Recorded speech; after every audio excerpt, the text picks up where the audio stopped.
Assalamu alaikum wa rahmatullahi wa barakatuh. Il nous arrive à tous, dans notre vie quotidienne, de connaître des baisses de foi, de ressentir que notre relation à Allah subhanahu wa ta'ala n'est plus la même, de ressentir que notre foi n'est plus au niveau que l'on voudrait. Parce que une routine s'installe, parce que des péchés nous dépassent, parce que notre vie quotidienne prend le pas sur ce qu'Allah subhanahu wa ta'ala aime et agrée. Donc voici 10 conseils tirés du livre d'Allah et de la sunna de son messager sallallahu alayhi wa sallam qui vont nous aider à augmenter notre foi et à retrouver cette relation que l'on voudrait avoir avec Allah subhanahu wa ta'ala. Le premier conseil est d'invoquer Allah subhanahu wa ta'ala sincèrement et constamment.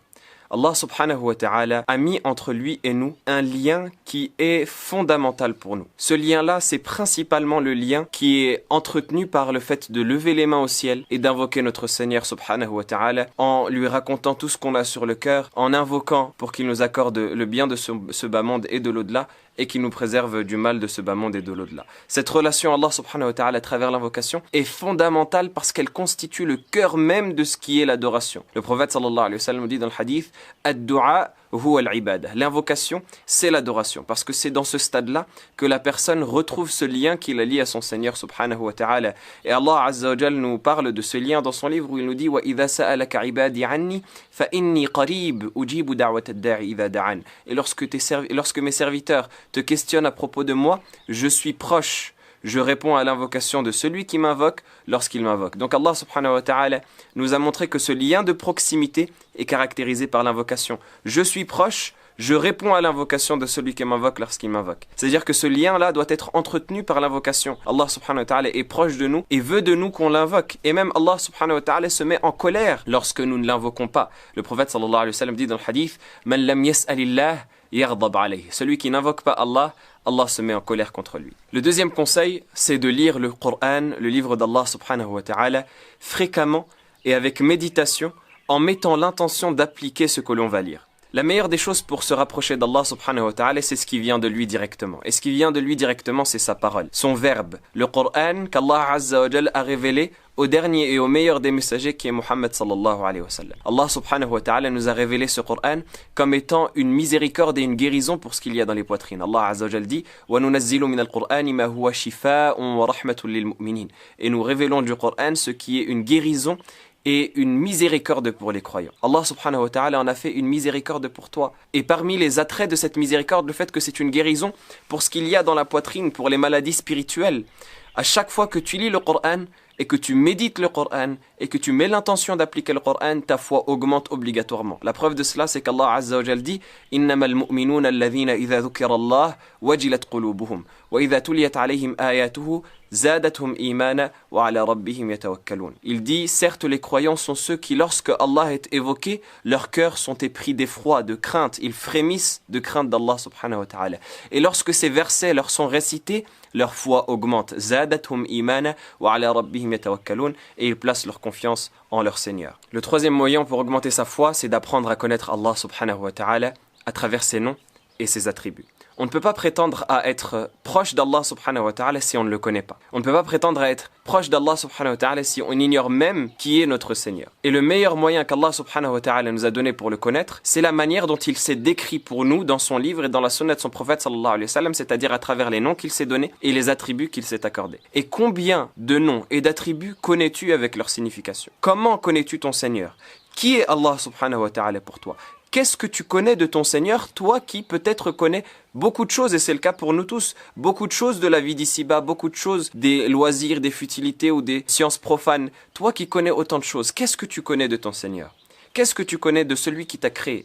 Combien de noms avec leur signification connais-tu? Et on remarque que notre vie quotidienne tend à nous faire oublier Allah subhanahu wa ta'ala. On rentre dans une routine, comme on disait, qui nous fait oublier Allah, qui nous éloigne de nos fondamentaux, qui nous éloigne de nos préoccupations principales, qui est de connaître Allah et d'apprendre à l'adorer. Eh bien, le fait de se concentrer sur les noms d'Allah subhanahu wa ta'ala et ses attributs, de revenir à cette base, ça nous aide à réapprendre à connaître notre Seigneur subhanahu wa ta'ala. Lorsqu'on apprend que Allah est Ar-Rahman, Ar-Rahim, le tout miséricordieux, le très miséricordieux, eh bien on en apprend plus sur la miséricorde de notre Seigneur. On en apprend plus sur le fait qu'Allah subhanahu wa ta'ala veut notre bien et qu'Allah azza wa jal est clément envers nous. Allah subhanahu wa ta'ala nous dit Yuridu Allahu bikumul yusra wa la yuridu bikumul usra. Allah veut pour vous la facilité, il ne veut pas pour vous la difficulté. Lorsqu'on sait qu'Allah subhanahu wa ta'ala est Al-Qawi, Al-Aziz, le fort et le glorieux, eh bien on place notre confiance sur Allah subhanahu wa ta'ala et on n'espère plus en personne d'autre parmi les êtres humains. Allah Azza wa Jal est le fort. Tu as avec toi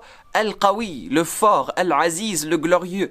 Qui, après cela, peut t'apporter un bien ou peut te toucher par un mal? Personne, si ce n'est par la permission d'Allah subhanahu wa ta'ala. Lorsque tu sais qu'Allah subhanahu wa ta'ala est Al-Hasib, Al-Raqib, celui qui note les actes de ses serviteurs et qui les surveille, eh bien tu fais attention à ce que tu fais. Parce que tu sais qu'Allah subhanahu wa ta'ala te surveille, t'observe et qu'il consigne tes œuvres pour te les présenter le jour de la résurrection, le jour où il te jugera en aparté sans qu'il n'y ait entre toi et entre lui d'interprète. Et si tu sais qu'Allah est Al-Ahad, As-Samad, l'unique, celui vers qui les créatures se tournent dans leurs demandes, eh bien tu te tourneras exclusivement vers Allah subhanahu wa ta'ala dans tout ce que tu veux, ici-bas et dans l'au-delà, et tu ne demanderas plus rien à personne d'autre qu'Allah subhanahu wa ta'ala, parce que tu sauras qu'Allah est le seul digne d'être adoré, le seul qui mérite ton culte, le seul qui mérite tes invocations, et le seul qui est prompt à t'accorder ce que tu as demandé. Le quatrième point pour augmenter sa foi, c'est évoquer Allah subhanahu wa ta'ala constamment. C'est-à-dire avoir le rappel d'Allah subhanahu wa ta'ala constamment sur la langue. Parce que le but de connaître Allah subhanahu wa ta'ala,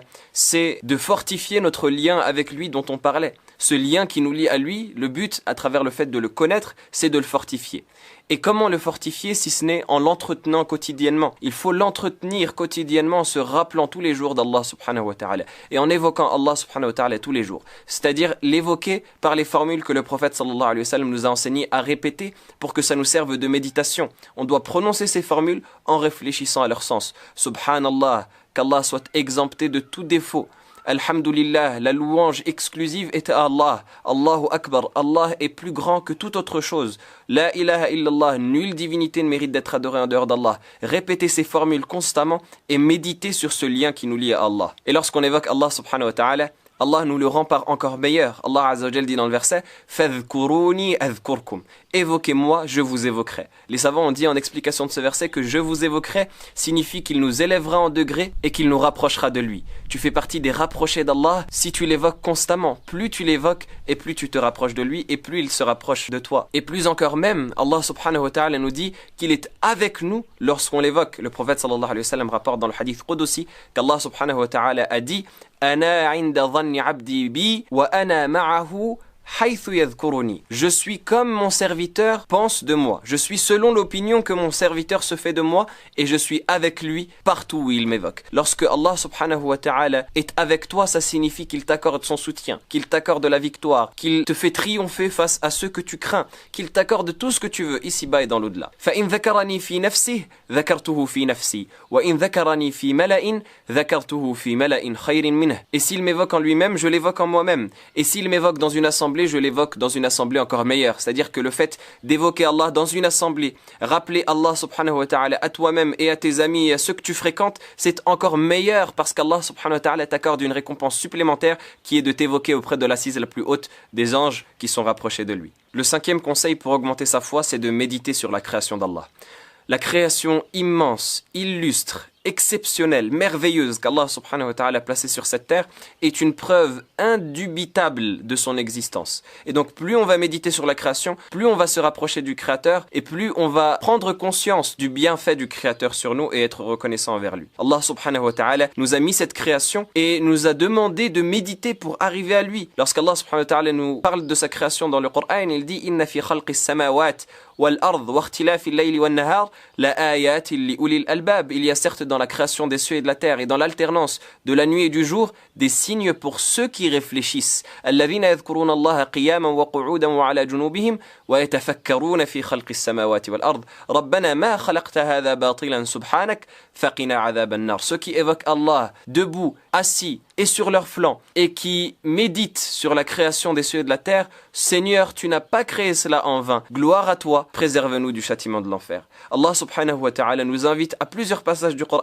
à méditer sur cette création immense et illustre. Afala yanzuruna ila al-ibil kayfa khuliqat wa ila as-sama'i kayfa rufi'at wa ila al-jibali kayfa nusibat wa ila al-ardi kayfa sutihat. Ne médite-t-il pas sur le chameau, comment est-ce qu'il a été créé, et sur le ciel, comment est-ce qu'il a été élevé, sur les montagnes, comment est-ce qu'elles ont ont été placées et sur la terre, comment est-ce qu'elle a été nivelée. Toutes ces créatures nous amènent vers le Créateur dans notre méditation parce que lorsqu'on se rend compte de l'immensité de ces créatures et de la merveille qu'Allah subhanahu wa ta'ala a créée, eh bien on se rend compte que le Créateur est d'autant plus grand et d'autant plus majestueux et donc on glorifie Allah subhanahu wa ta'ala et on se rapproche de lui. Et c'est pour cela qu'il est rapporté de certains compagnons qu'ils disaient « Tafakkuru sa'ah khayrun min qiyami laylah » Une méditation d'1 heure, c'est mieux que prier toute une nuit. Parce que dans cette méditation d'1 heure, tu vas te rapprocher d'Allah subhanahu wa ta'ala à travers la foi. Et si tu le fais sincèrement, c'est mieux qu'une personne qui prie, mais qui n'a pas son cœur présent dans sa prière. Le 6e conseil, c'est de se concentrer sur l'adoration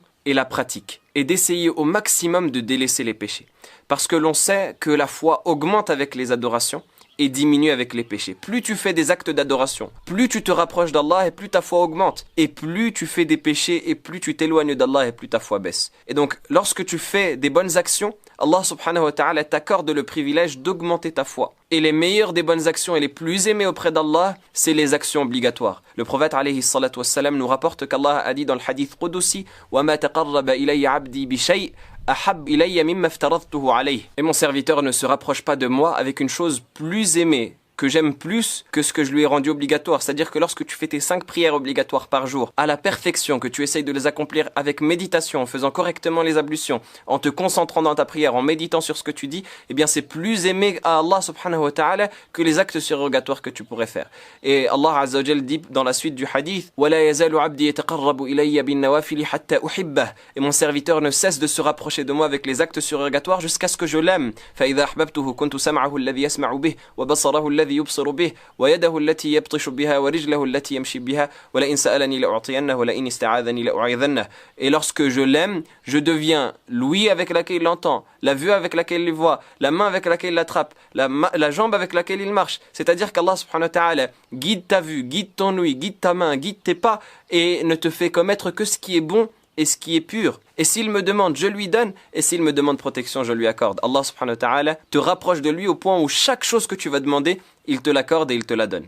Et à l'inverse, celui qui fait des péchés s'éloigne d'Allah subhanahu wa ta'ala. Le prophète sallallahu alayhi wa sallam nous dit dans le hadith Inna al-abda idha akhta'a khati'atan nukita fi qalbihi nuktatun sawda. Lorsque le serviteur commet un péché ou une faute, se dépose sur son cœur un point noir. Fa idha huwa naza'a wastaghfara wa tab.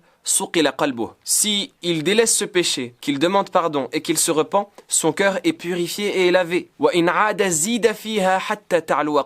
Et si il revient vers ce péché, on rajoutera sur ce point-là jusqu'à ce que son cœur soit couvert par une sorte de membrane noire qui l'empêche d'être sensible au rappel d'Allah subhanahu wa ta'ala. Et donc chaque péché que tu fais, si tu te repens automatiquement et que tu demandes pardon à Allah, Allah azza wa jal te l'efface et te purifie.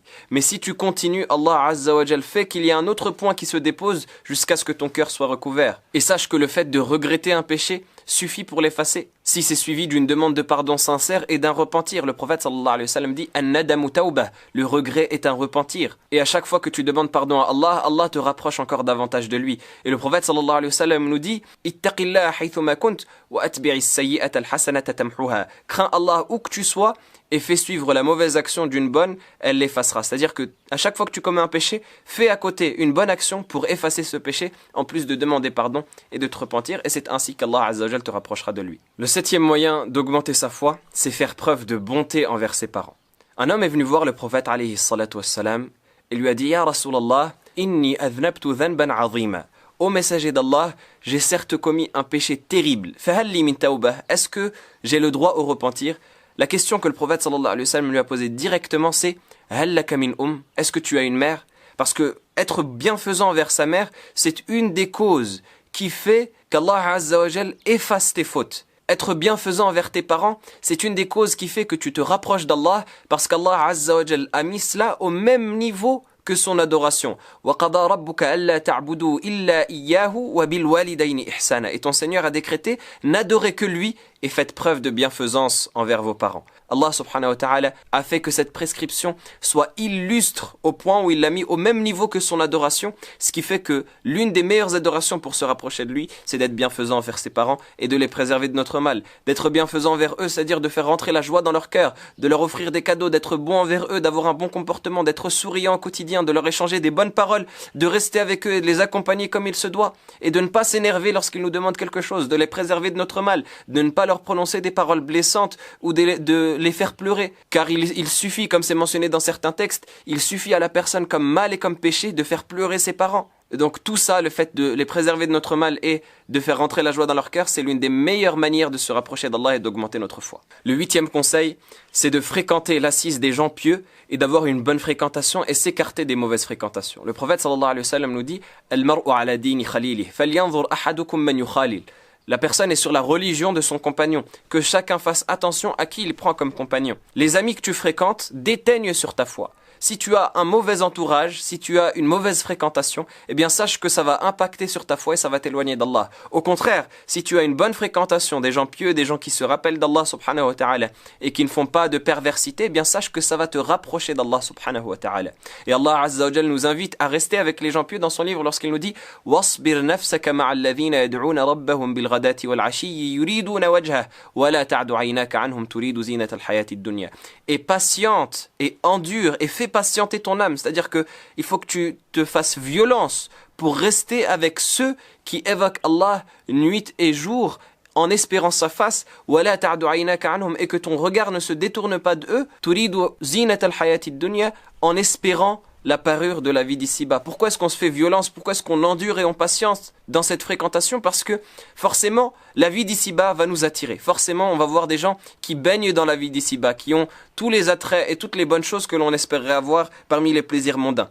Et forcément, ces gens-là qui sont pieux, généralement, eh bien, ils n'ont pas tout cela. Et l'âme, elle tend plus vers le confort et elle tend plus vers les biens mondains que vers la piété et vers l'adoration. Mais on doit se faire violence. On doit patienter avec les gens qui sont pieux pour qu'Allah subhanahu wa ta'ala nous purifie comme il les a purifiés et qu'Allah subhanahu wa ta'ala nous accorde de la sagesse comme il le leur a accordé. Luqman al-Hakim, Luqman le sage, disait à son fils « Ya bunay, jalis al-ulama wa zahimhum bi rukbatayk, fa inna Allah yuhyi al-qulub al-mayta bi al-hikmah kama yuhyi al-ardha bi wabil as-sama » Ô mon fils, reste avec les gens pieux, avec les savants, et colle à eux tes genoux. Colle tes genoux à eux pour dire colle-les, reste constamment avec eux, car Allah fait revivre les cœurs morts avec la sagesse, comme il fait revivre la terre morte avec la pluie du ciel. Et dans le hadith bien connu, le prophète sallallahu alayhi wa sallam compare la bonne fréquentation à quelqu'un qui porte du parfum, soit il t'en met, soit eh bien, il te rend joyeux avec sa bonne odeur, et quelqu'un qui a une mauvaise fréquentation est comparable à un forgeron qui soit va brûler tes vêtements ou alors va te déranger avec son odeur pestilentielle. À toi de voir qui tu fréquentes et sache que ta foi sera déterminée grandement par la fréquentation et par le cadre dans lequel tu vivras. Le 9e conseil, c'est de visiter les tombes, visiter les cimetières, assister à un lavage mortuaire, visiter les gens malades dans les hôpitaux, c'est-à-dire aller vers ceux qui n'ont rien, visiter également les orphelinats, aller vers ceux qui n'ont rien, qui ont tout perdu, que ce soit par la mort ou que ce soit par la maladie, pour se rappeler de notre situation et pour que ça nous serve de rappel. Le prophète sallallahu alayhi wa sallam nous dit dans le hadith « Ala inni kuntu nahaytukum an ziyarati al-qubur, ala fazuruha fa innaha tudhakkirukum al-maut » Je vous avais interdit de visiter les cimetières à cause de ce que les polythéistes faisaient comme paganisme et comme mauvaise croyance. Visitez-les car ça vous rappelle la mort. Et la personne qui se rappelle la mort, son cœur s'attendrit au rappel et sa foi augmente parce que elle se rend compte que toutes les futilités dans lesquelles elle baigne ne sont que temporaires et éphémères et que la réalité est auprès d'Allah subhanahu wa ta'ala. Et le 10e conseil enfin, c'est de voyager dans un but d'adoration. Que ce soit de voyager à la Mecque, voyager à Médine, voyager dans les assises de sciences et les différents séminaires qui sont organisés, ou même aller de chez soi à la mosquée, changer d'ambiance, changer d'environnement pour que ce qu'il y a autour de nous ne nous impacte plus comme d'habitude et pour que l'on casse cette routine dans laquelle on s'empêtre. Le prophète sallallahu alayhi wa sallam nous rapporte qu'un homme a tué 99 personnes et qu'il est allé voir une 100e personne qui était un pieux et un dévot. Il lui a demandé est-ce qu'il pouvait se repentir et la personne a refusé. Et lui a dit non, tu ne peux pas te repentir. Comment est-ce que tu pourrais te repentir alors que tu as tué 99 personnes? Parce que c'était une personne ignorante. Et la personne l'a tué et a complété 100 personnes. Il est allé voir ensuite un savant et il lui a demandé est-ce qu'il pouvait se repentir et le savant lui a dit mais qui pourrait s'interposer interposer entre toi et le pardon d'Allah subhanahu wa ta'ala. Bien sûr que tu peux te repentir. Certainement, tu dois faire un certain nombre de choses pour expier tes fautes. Et parmi les choses qu'il lui a dit, c'est de voyager de la terre dans laquelle il était, où il y avait des gens mauvais, vers une terre dans laquelle il y a des gens bons qui adorent Allah subhanahu wa ta'ala. Parce que le fait de changer d'environnement, le fait de voyager, le fait de quitter sa demeure pour passer ne serait-ce que quelques jours, ne serait-ce que quelques semaines dans un environnement pieux, avec des gens pieux, eh bien forcément ça nous entraîne à la piété, ça nous entraîne à avoir la foi et ça nous purifie. Donc parmi les plus grands conseils qu'on peut donner pour augmenter sa foi, il y a le fait de voyager dans un but d'adoration, que ce soit comme on a dit pour accomplir la Umrah par exemple, ou alors dans des cercles de science qu'il y a auprès de nous. On demande à Allah subhanahu wa ta'ala qu'il nous accorde à tous une foi forte et solide. Wallahu a'lam, wassalamu alaikum wa rahmatullahi wa barakatuh.